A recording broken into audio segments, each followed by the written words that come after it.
Proyek rehabilitasi sarana prasarana dan utilitas sekolah, dalam hal ini pembangunan ruang kelas baru SMP Negeri 9 Ambon, mendapat atensi khusus Komisi 2 DPRD Kota Ambon. Proyek yang dibangun dengan menggunakan anggaran dana alokasi khusus tahun anggaran 2024 oleh CV Arumbai Negeri Paso tersebut terkesan dikerjakan asal-asalan dan tidak sesuai perencanaan.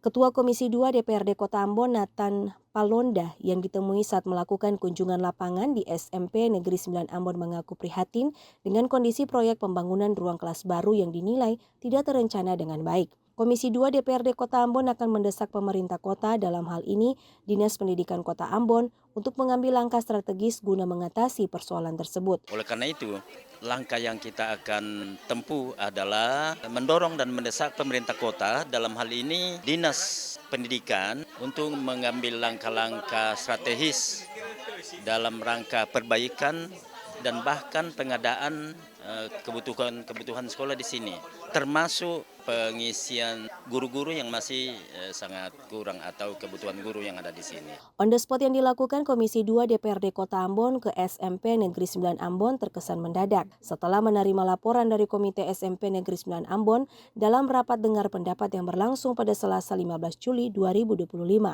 Dari hasil on the spot, Komisi 2 berencana akan menggelar rapat dengar pendapat dengan Dinas Pendidikan Kota Ambon dan pelaksana proyek, dalam hal ini CV Arumbai Negeri Paso. Tim Liputan TVRI melaporkan.